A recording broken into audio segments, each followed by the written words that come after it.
마가음 4장 5절 6절 믿음이 가짜인 이유, 그런 제목이 되겠습니다. 떨어는 흙이 얕은 돌밭에 떨어짐에 흙이 깊지 아니하므로 곧 싹이 나오나 해가 돋은 후에 타서 뿌리가 없으므로 말랐고. 아멘. 자, 우리 예수님의 가르치심에는 수 없는 무리들이 따랐다는 사실을 우리는 잘 알고 있습니다. 바닷가에 가셨을 때는 바다에 떠 있는 배에 올라 앉으신 채로, 무리들이 바다 육지에 앉은 채로 우리 예수님을 바라보며 교훈을 듣곤 했지요.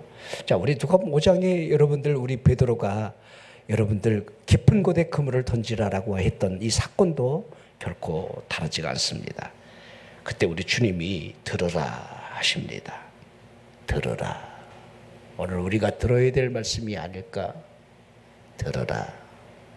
얼마나 귀한 이야기였으면 들으라 이렇게 했을까요?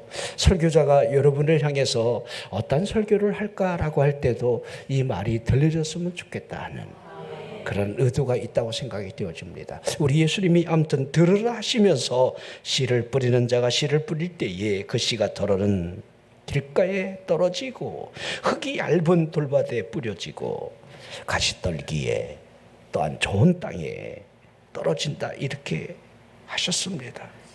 그 씨가 어디에 떨어졌느냐에 따라서 결과가 다르다는 사실을 우리는 주목해서 봐야 돼요. 그리고 하시는 말씀이 귀 있는 자는 들으라 하셨습니다. 이 말의 의미를 여러분들이 어떻게 생각하시죠? 귀가 없을 일은 없는데 진짜 듣고자 하는 그 마음이 있느냐라고 하는 사실을 묻고 있는 거죠. 갈망의 씨앗, 그 씨앗이 우리에게 있느냐, 그렇게 묻고 있습니다. 자, 이 비유의 씨를 좀 보라는 거예요. 이 씨는 하나님의 말씀이라는 거 우리에게 잘 보여주고 있습니다. 이 씨는 또한 우리에게 지금 들려주고 있는 복음의 씨앗, 그렇게 할 수도 있습니다. 자, 이 복음의 씨가 떨어짐으로 말미암아 효과적인 이 결과가 예상된다는 사실이 그렇게 어려운 일이겠습니까? 어렵지 않습니다. 예수 그리스도를 나의 구주로 믿고 하나님의 자녀가 되었다라고 하는 이 사실적 의미로부터 여러분 천국의 영생이라고 하는 열매가 우리 앞에 가까이 온다는 거, 이건 얼마든지 여러분들이 바라볼 수 있는 일이어야 한다는 거예요. 우리가 예수를 믿으면서 영생이나 천국에 대한 이 소망이 가물가물하다라고 한다면 이 땅에 살아가는 이 모든 신앙의 힘은요 다 이룰 수밖에 없는 거예요. 자, 사도 바울이 3차에 걸친 이 전도 여행을 통해서 교회를 세웠습니다. 그토록 가고 싶어 했던 그 로마는 결코 여러분들 제수의 몸이 되어 그곳에 감으로 말미암아 복음을 전했다는 사실을 우리는 알 수 있지요. 재판을 받기까지 가택연금을 당한 채로 아침부터 저녁까지 찾아오는 많은 사람들에게 복음을 전했다는 사실을 사도행전 28장 23절 24절 기록이 되어 있습니다. 그들이 날짜를 정한 거예요. 순번을 정한 거예요. 예약을 했다는 거예요. 유숙하는 그 집에 많이 왔다. 아침부터 저녁까지 하나님의 나라에 대해서 증언하고 모세의 이 율법이나 선지자의 말을 가지고 예수, 초점이 예수지요. 자, 갈라디아 교회를 향해서 우리가 여러분들 아까 자막에도 잠깐 떴지요. 우리가 예수와 더불어 십자가에 못 박혔다라고 하는 이 사실이 사도 바울에게는 얼마나 소중한 여러분 진리였겠습니까? 근데 우리가 이와 같은 믿음 속에 서 있어야 하는데, 내가 이제는 죽고 내가 아닌 그리스도가 내 안에 사신다라고 하는 이 사실적 의미가 내 신앙생활에 얼마만큼 적용되고 있는가? 우리가 살아가면서 나요, 내가 주인된 삶을 살아가는 십자가에 달리신 그분이 우리에게 말씀을 통해서 성령을 통해서 감동을 주고 이끌어가는 대로 순종하는 삶을 우리가 과연 살아가고 있을까? 아무튼 여러분 보십시오. 자, 그런데 24절에 보면 그 말을 믿는 사람도 있고 믿지 아니하는 사람도 있다 하고 있습니다. 자, 갈라지는 거지요.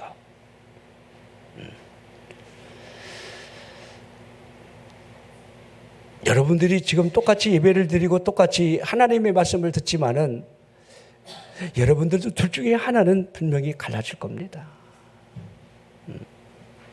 그 말씀을 정말 내가 믿고 이 말씀대로 내게 하나님의 역사가 일어난다, 그렇게 정말 믿느냐, 아니면 그냥 그저 그런 예배를 드리고 여러분들이 의식적으로 돌아가느냐, 이건 우리의 결단의 몫이 되어야 합니다. 고린도후서 2장에 보면 사람에게는 두 종류의 냄새가 풍기고 있음을 설명을 하고 있습니다. 예수 그리스도를 통한 생명의 냄새가 날까? 이걸 묻고 있는 거예요. 하지만 사망의 냄새에 익숙한 사람이 생명의 냄새를 맡을 리가 있겠습니까? 저는 없다고 생각이 되어집니다. 고린도후서 2장 16절에 보면 이 사람에게는 사망으로부터 사망에 이르는 냄새예요, 저 사람에게는 생명으로부터 생명에 이르는 냄새가 난다는 거예요. 이 일은 누구도 감당하지 못한다는 거예요. 그러게 저나 여러분 가운데 사망의 냄새가 날 수도 있고 생명의 냄새가 날 수도 있다는 거. 오늘 늦게까지 오늘 우리 집사님들 수고를 해주셨습니다. 우리 에어컨 이렇게 청소하고 막 이렇게 막 이런 고압으로 쏘면서 나보고 이 물을 보라는 거야. 그 물이 얼마나 정말 그 안에서 이런 물들이 나올 수가 있을까? 응? 굳이 그것을 막 손으로 찍어갖고 보라고 이렇다고 그러는데 내가 막 그냥 이게 여러분 그 에어컨 속에 들어있으면서 그거를 환기를 시키면서 계속 그것이 여러분들 우리가 맡고 있다는 거, 이건 여러분들 우리가 충분히 예상하는 거잖아요. 근데 그걸 닦아낸다는 거. 우리는 사망의 냄새를 풍기며 살아갈 수 있어요. 하지만 그러기에 내 안에 거듭남을 통하여 생명의 냄새를 풍기느냐, 이건 우리가 돌아봐야 하는 그 일이 되어야 한다는 거예요. 자, 오늘 이 본문, 이 말씀은 씨 뿌리는 비유 중에 하나이기 때문에 여러분이나 제가 이 말씀을 통해서 생명이 있을까 사망이 있을까라고 하는 이것으로 여러분들이 이 말씀을 쳐다볼 수 있어야 돼요. 자, 우리 예수님이 홀로 계셨을 때에 제자들이 그 비유에 대한 의미를 묻잖아요. 이 말씀의 의미를 못 알아들었기 때문에 우리 예수님이 아예 해석을 해 주시잖아요. 길가에 뿌려졌다는 사실은 이런 사람이다, 그렇게 설명을 해나갑니다. 말씀을 듣기는 듣는데 사탄이 즉시 찾아온다는 거예요. 새가 주워 먹는다, 사탄이다. 자, 하나님의 말씀이 우리 마음밭에 떨어지는 것은 분명한데 사탄이 와서 그 말씀을 먼저 뺏어간다는 거예요. 오늘 여러분이 말씀을 들으면서도 이 말씀이 전혀 와닿지 않는 그 일들은 새가 오는 거예요. 사탄이 오는 거예요. 못 듣도록, 들리지 않도록, 믿어지지 않도록. 그런 일이, 하나님의 말씀이 계속 내 마음밭에 떨어져도 그 일은 아무런 여러분들 결과를 맺지 못하는 그 모습이겠지요. 자, 돌짝밭 볼까요? 자, 말씀을 들음으로 말미암아 기쁨으로 즉시 받기는 합니다. 하지만 뿌리가 없는 게 문제지요. 자, 말씀을 들은 것으로부터 그 말씀대로 살아야지, 그 말씀대로 한번 내가 해볼 거야 라고 하는 그 의지가 여러분 심겨져 있지만은, 잠깐 동안 견디겠지만은, 무슨 일인지는 모르지만은 환난이나 박해가 있게 되면 넘어지는 거. 우리 어머니 참 감사해요. 일평생 농사 짓던 사람은 농사에 대한 이 감각이 굉장히 예민하거든요. 이때는 깨도 심어야 되고 뭐도 심어야 되고 이제 지금 무배추 심어야 되고, 이 다 농사꾼들은 그렇게 있는데 지금 비가 오는 걸 예상하면서 거기 가서 막 우리 어머니 줄 지키고 가려고 논산에서 저렇게 버스 타고 나오시는 거 잘하시고, 그 안에 하나님의 말씀이 내 안에 떨어졌는데 농사 져야 돼. 주일이고 나발이고 개발이고 난 그냥 그러면 그 유혹이 아니면 환난이나 핍박이라는 거 보니까 엄마 예수 믿는다고 뭐 달라져. 누군가가 자꾸 이렇게 뒤에서 조롱소리를 하면 그것으로 넘어지는 일이 또 가시적으로 어떤 보이는 것들이 예수를 믿음으로 말미암아 바뀌지 아니하므로 내가 혼돈 속에 빠질 때 여러분들 이런 것들이 돌짝밭 하나님의 말씀을 들을 때는 기쁨으로 받아요. 너무 좋은 것 같아. 하지만 잠시라는 거예요. 해가 뜬다는 말이 무엇입니까? 뿌리가 아직 내리지 않았다는 말이 무엇을 의미합니까? 또한 가시떨기 나무의 이 뿌리는 여러분들이 아시는 대로 세상의 염려, 재물의 유혹, 기타 욕심, 자 그것들이 막음으로 결실을 할 수 없다 이렇게 설명을 하고 있습니다. 자, 단 하나 좋은 땅에 말씀이 떨어질 때에 그 말씀을 받음으로 말미암아 30배, 60배, 100배의 결실을 맺는다 하고 있습니다. 자, 그러면 오늘 이 설교자를 보십시오. 이 설교자는 심령의 한 줌의 씨를 지금 여러분 뿌린다 해야 하겠지요. 마음 4장 16절 볼까요? 또 이와 같이 돌밭에 뿌려졌다는 것은 이들을 가리킴이니 곧 말씀을 들을 때에 즉시 기쁨으로 받았다. 자, 말씀을 뿌린다는 것을 지금 여러분 설교자가 하나님의 말씀을 여러분에게 전하는 것과 다르지 않음을 좀 여러분 생각해 보라는 거예요. 자, 설교자로부터 하나님의 말씀의 가르침을 들을 수 있다, 받을 수 있다. 이게 얼마나 소중한 기회입니까? 참 사람은 참 우연이 아닌 일들이 참 희한하게 많이 일어나요. 우리 집회 끝나고 월요일 날 우리 일하는 분들하고 이렇게 저기 어느 식당에 갔는데 거기 식당에 옆자리에 앉은 두 부부가 자꾸 이렇게 우리 원장님한테 간섭을 하면서 이건 어떻고 저거 그래서 내가 이렇게 쳐다보는데 제가 보니까 꼭 목사님 같아. 월요일이지. 목회자들은 월요일 날 쉬거든요. 그래서 목사님이세요? 그랬더니 어떻게 하셨니? 그래서 나도 목사라고 내가 반바지 입고 티 하나 이렇게 입고 그랬더니 어디 목사님이시냐 해서 금산 임마누엘 수양관이라 했더니 에? 그러면 최지민 목사님? 성암교회?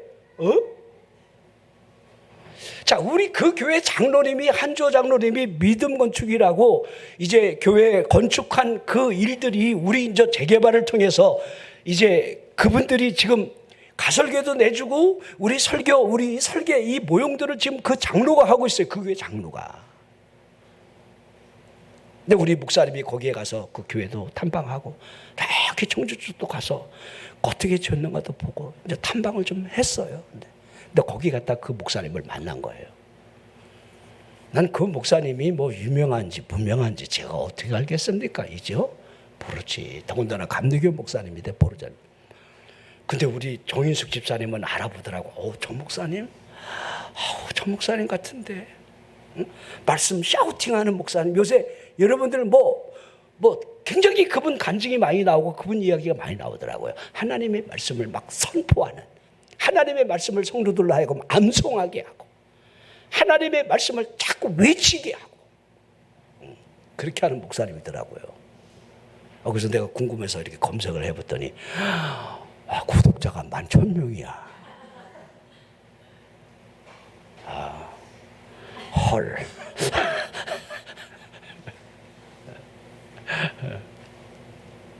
그러니까 여러분들이 이런 생각을 잘 해보십시오.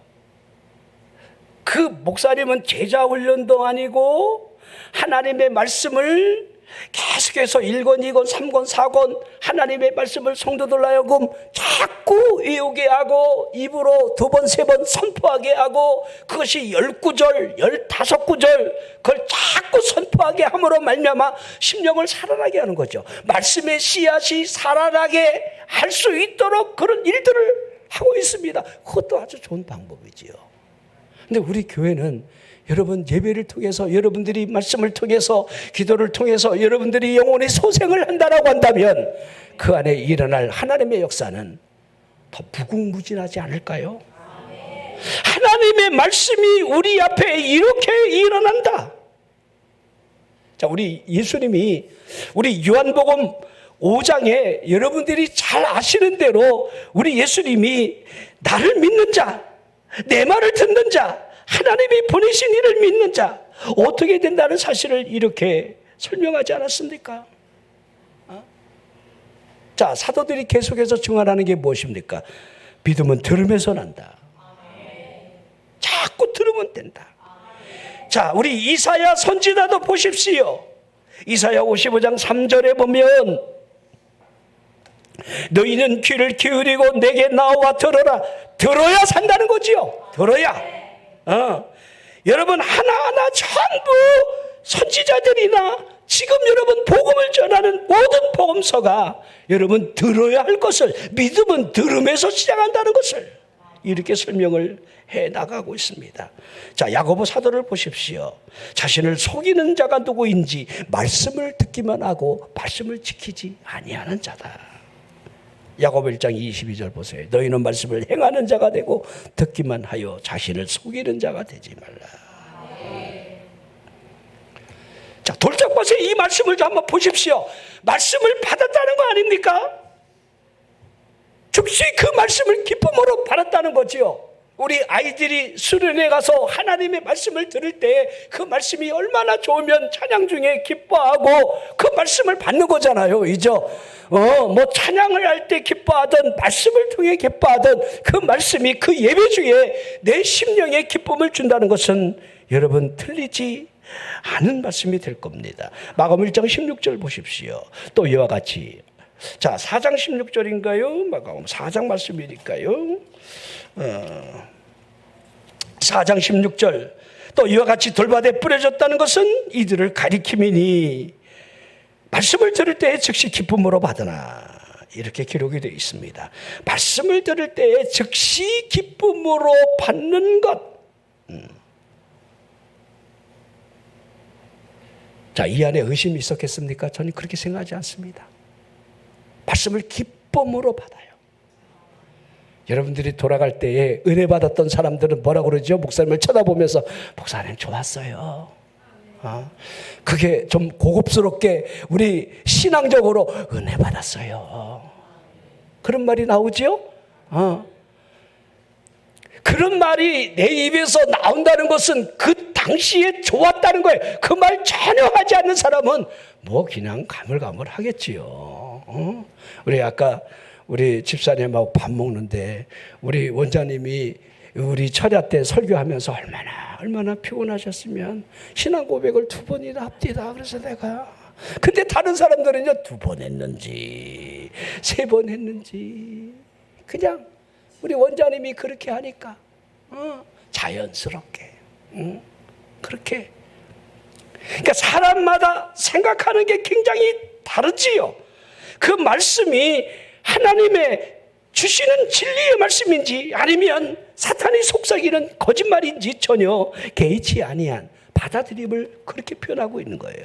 듣게 된 그 말씀이 두 눈을 감은 채로 마치 몸에 좋은 보약처럼 꿀꺽 삼켜버렸다 이렇게 할 수 있는 겁니다. 자, 단 한 번이라도 들었던 그 말씀이 어떠한지를 씹어본 적은 없었다는 거지요. 자, 이게 무엇을 의미하는지를 한번 보라는 거예요. 내 자신이 무엇을 믿고 있는지에 대한 뒤돌아봄이 한 번도 없었다. 이런 것들이 굉장히 큰 여러분들 우리가 생각을 해봐야 한다는 거예요. 우리가 십자가 밑에 나아가 예수 그리스도의 피로 말미암아 죄사함을 받았다는 거, 우리가 새로운 피조물이라고 이렇게 우리에게 말씀하고 있는 깊은 사고가 우리에게 과연 있었는지 되새김. 그냥 이 말씀을 즉시로 받았는데 그냥 기쁨으로만 받았다는 거예요. 그냥 기쁨으로만 받았어요. 자, 여러분 우리가 아는 대로 기쁨이라는 것은 여러 가지 의미를 우리가 생각하게 하지요. 우리 기쁨. 제가 거지 나사로 비유를 가끔 합니다마는 부자가 달마다 호화로이 연락하며 먹고 마시고 이렇게 하는 기쁨, 그것도 기쁨이겠죠. 이죠? 우리 여자분들은 밥 안 하고 삼시세끼 누가 해주는 거, 이거 얼마나 기쁘겠습니까? 그러죠? 내가 밥만 안 해주고 여러분들 누군가가 나를 먹으라고 여러분들 따박따박 여러분들 좋은 옷도 입혀주고 먹여주고 이렇게 한다면 이게 얼마나 큰 기쁨이야.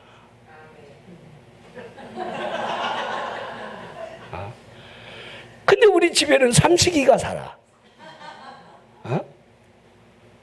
그렇잖아요. 이죠? 자, 우리 탕자를 보십시오. 우리 아버지 재산의 분깃을 땡겨서 타국에 가서 창기들과 더불어 그 돈을 탕진할 때 그 돈 쓰는 기쁨.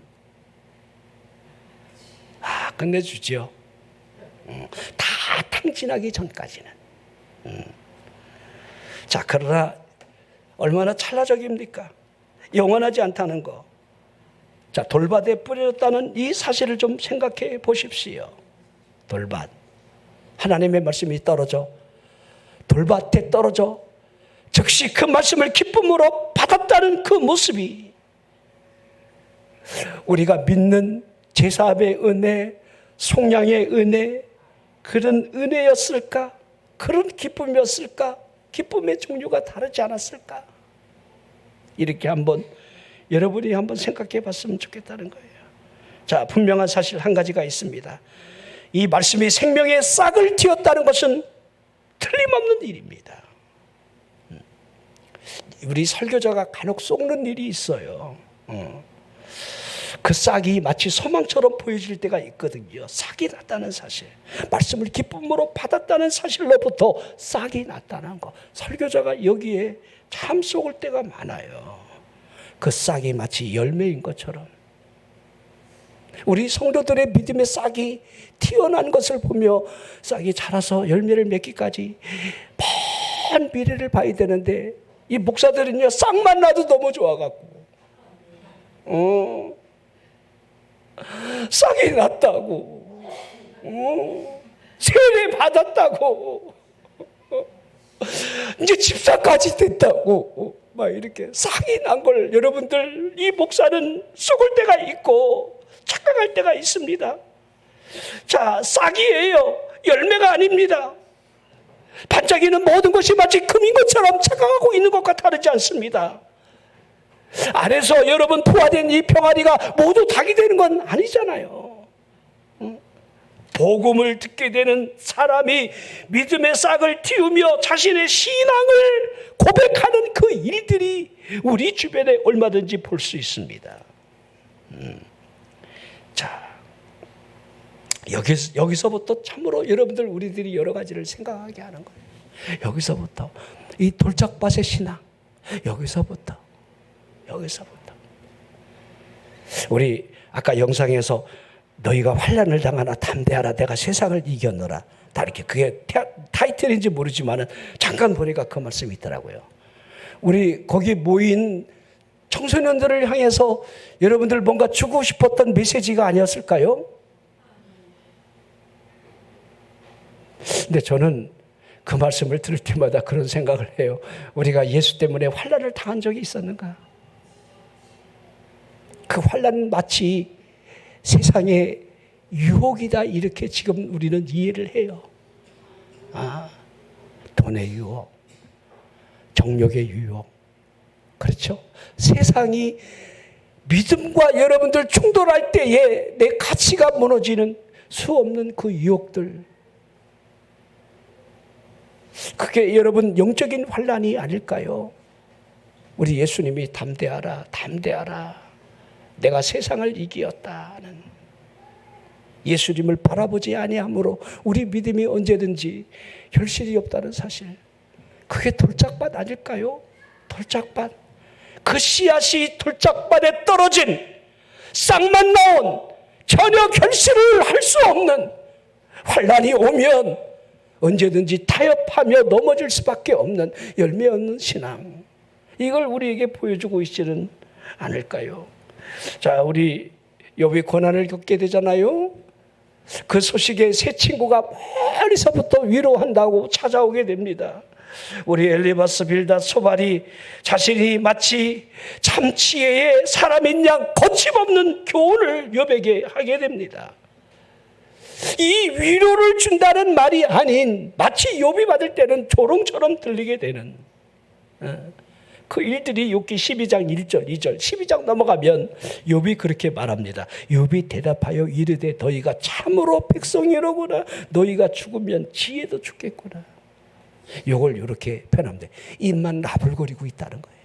입만.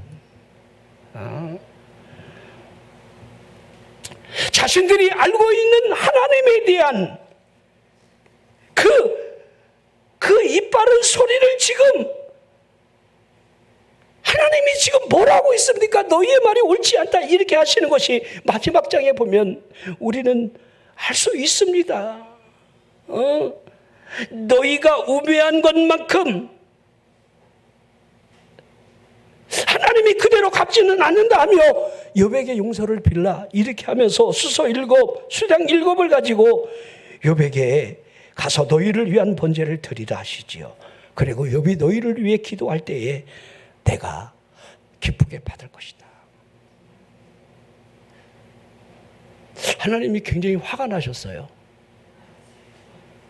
여러분들 이게 여러분 수소를 드린다는 것은 여러분 엄청난 여러분들 이게 화목제물입니다. 속죄제도 여러분 왕이나 여러분들 그렇게 최상류 사람이 수소를 바치는 거예요.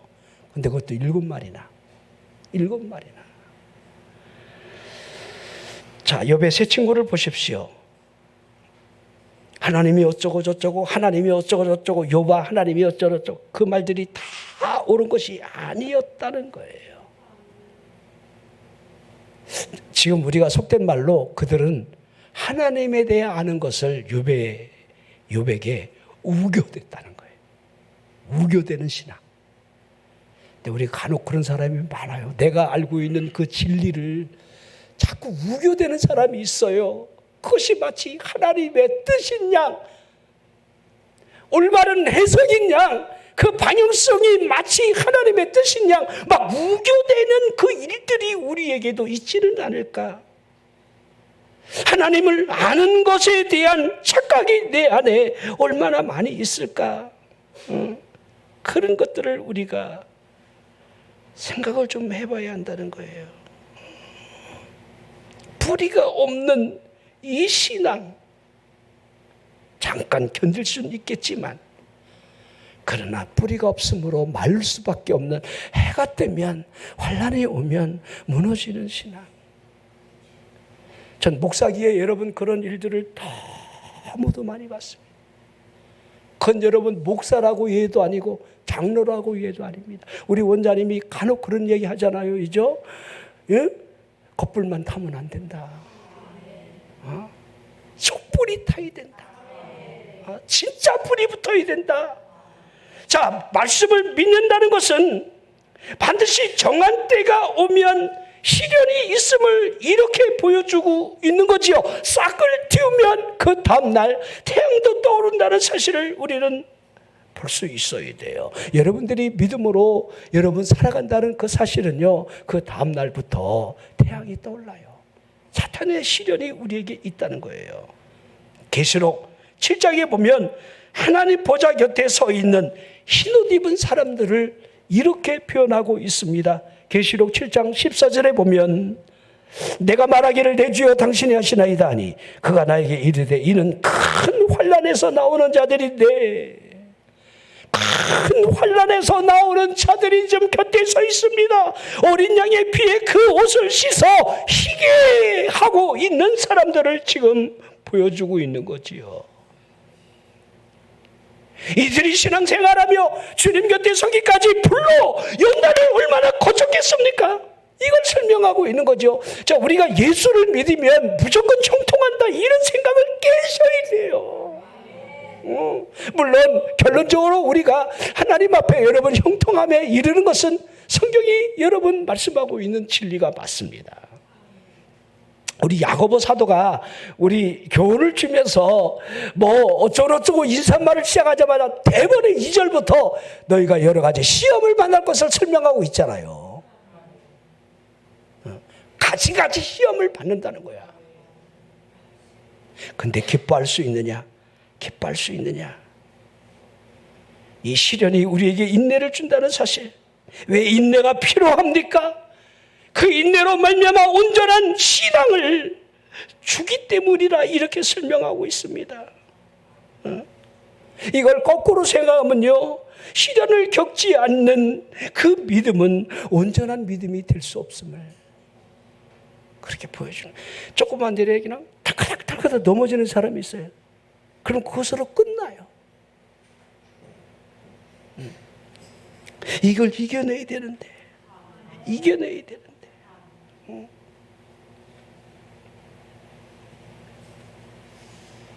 아브라함을 믿음의 조상이라고 하고 있습니다. 자, 그의 믿음의 여러분 클라이막스는 창세기 22장에 기록이 되어 있습니다. 그 여호와 이레입니다. 근데 1절에 이렇게 기록이 되어 있어요. 하나님이 아브라함을 시험하사, 하나님이 지금까지 아브라함을 불러서 이끌어서 여기까지 계속해서 말씀을 주고 순종의 여부를 따라 그의 삶이 갈지자가 됐던 그 믿음의 발걸음이 계속해서 이어져 왔는데, 그 약속의 정점이죠. 그 아들 독자 이삭을 네 씨로부터 난 자, 그 자가 이제 장성했는데 도로 달라고 하는 시험. 굉장히 어려운 시험이지요. 영어 성경에 이 시험을 테스트라고 있어요. 야고보서에 여러분 욕심으로 인한 시험은 테스트가 아니에요. 내가 시험 속으로 스스로 여러분 끌려 들어간 일이지, 욕심이 잉태한즉 죄를 낳고 죄가 장성한즉 사망의 정점에 이를 것을 보여주는 그 시험은 테스트가 아닙니다.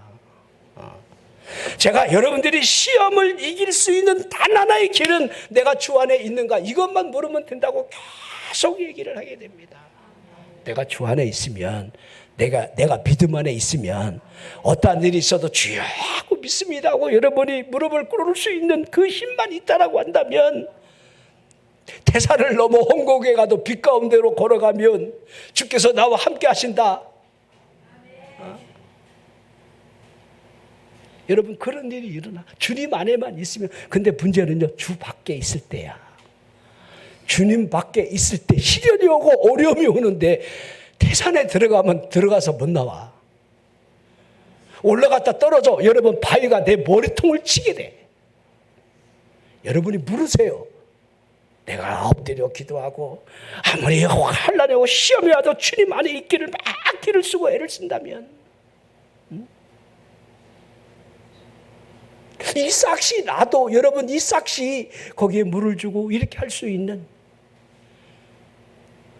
열매를 기대할 수 있지 않을까요? 열매죠, 열매. 자, 이 돌짝밭은요, 여러분이 아는 대로 이 팔레스타인 이 지역에는요, 돌이 많은 게 아니라 이제 농부들이 씨를 뿌리는데 이제 넓은 바위 위에 흙이 약간 이렇게 덮여져 있어서, 이게 여러분들 바위예요, 실은. 흙이 약간 여러분 덮여져 있어요. 거기에 씨앗이 떨어진 거예요. 그러니까 싹은 나오는데 바위를 뚫고 여러분들 이 열매를 맺을 수 있는 환경이 결코 아니라는 것을 보여주는 거지요. 자, 그러기에 하나님의 말씀이 우리 안에 기경된다. 우리 마음밭이 기경된다. 내 마음밭을 갈아라.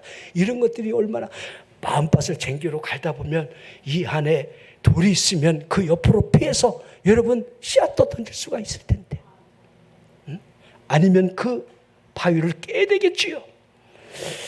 자, 우리 예레미야 23장 29절 여호와의 말씀이니라. 예레미야 23장 29절, 그것이 제 말씀이 아닙니다.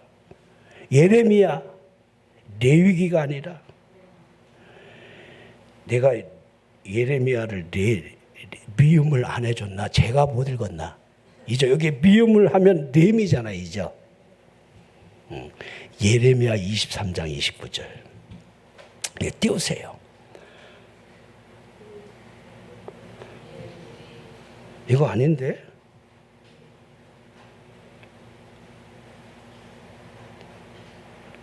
다 같이 여호와의 말씀이니라. 내 말에 불같이 아니하냐? 바위를 쳐서 부서뜨리는 방망이 같지 아니하냐? 바위를 부수는 불방망이. 하나님의 말씀으로. 자, 에스겔 36장 26절. 다 같이요. 또 새 영을 너희 속에 두고 새 마음을 너희에게 주되 너희 육신에서 굳은 마음을 제거하고 부드러운 마음을 줄 것이며. 저도 여러분 말씀을 따라하게 하고 선포하게 자꾸 샤우팅을 시켜야 될 것 같아요. 이거 따라하면 되잖아, 이제. 할 거 뭐 있어? 자, 한번 또 샤우팅 합시다. 자, 또 새 영을 시작. 또 새 영을 너희 속에 두고. 아멘. 성령이 우리 안에 들어오셔야 되겠지요. 새 영을 너희 속에 준다잖아요. 새 마음을 준다는 거잖아요. 이죠? 누구든지 그리스도 안에 있으면 새로운 피조물 무엇이 다르겠습니까? 자, 한번 더 힘차게. 또 새 영을 너희 속에 두고 새 마음을 너희에게 주되 너희 육신에서 굳은 마음을 제거하고 부드러운 마음을 줄 것이며. 아멘. 우리 옆 사람 쳐다봐봐. 완악한 마음인가 부드러운 마음인가? 이거 하나님 그 마음을 깨주세요. 한번 손잡고 좀 흔들어요. 하나님 저 마음을 깨주세요. 하나님. 너나 그러지 말고.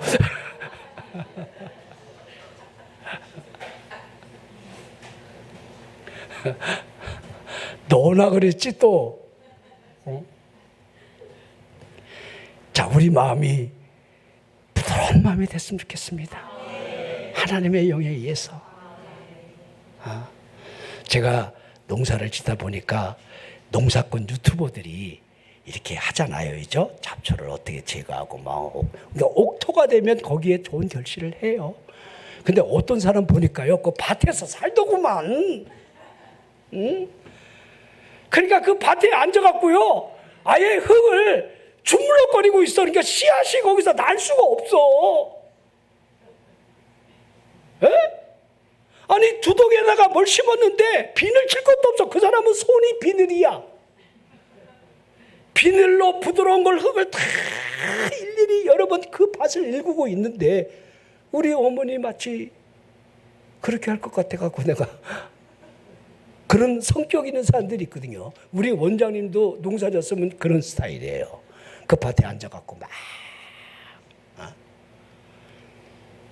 우리 한 번은 우리 밭에다가 그 시금치를 겨울에 심으면 시금치가 여러분 겨울을 나거든요. 시금치가 이렇게 올라왔는데 우리 원장이 시금치를 좀 추수하려고 가봤더니만 어쩜 그렇게 고라니가 그냥 싹 그냥 추수해 갔는지. 그랬더니 우리 원장이 막 고라니를 막 얼마나 그냥 이 나쁜 놈아, 이 나쁜 놈아. 아니, 인종사정 볼 것 없어요. 아니, 우리 내가 먹을 거 하고 너 먹을 거 좀 이렇게 구분, 어쩌고 그렇게 싹 여러분들 그렇게 흩어갔는지. 그러니까 우리 원장이 그걸 추사로 갔다가 분명히 내가 엊그제 보니까 막 이만큼 널쩍하게 먹을 만큼 자랐는데 이제 먹어야 돼 갔다 했더니 그냥 속이 상하지요. 근데 제가 농사를 잡으면요, 농사는 일단 옥토가 돼야 돼요. 옥토를 만들어야 돼요. 그럼 우리가 신앙의 말씀의 씨앗이 우리 안에 들어오면 그러니까 막 보혈 찬송 부르고, 그러고 또 막 엎드려서 주여 믿습니다 하고 또 100% 믿습니다 또 이렇게 또 요 밭을 또 가로 엎어 챙기고 또 하나님의 말씀을 펴갖고 하나님의 말씀을 막 샤우팅하는 거야. 구하라 주실 것이요. 주신다는 내가 하셨잖아요. 환난 날에 나를 부르라고요. 나 지금 환난 당중에 있다니까요. 하나님의 말씀을 막 하나님의 말씀을 들이대고 하나님 앞에 그 말씀을 그냥 들이대라는 거야. 들이대. 하나님이 그러셨잖아요. 이렇게 그 말씀이 내 안에 생명이 되도록. 이번 한 주간 여러분들이 하나님 말씀을 가까이 대하면서 그 말씀이 우리 안에 결실하는 씨앗이 말씀이 될 수 있도록 그렇게 살아가기를 바랍니다. 하나님 말씀 좀 가까이 대하십시오. 하나님 말씀을 그대로 여러분 믿으시길 바랍니다. 하나님의 말씀을 가능하면 여러분의 입으로 막 그냥 선언하고 외치고 하나님 이대로 될 줄로 믿습니다 하는, 그러므로 여러분들이 돌짝밭 같은 마음은 되지 않도록 기도하겠습니다.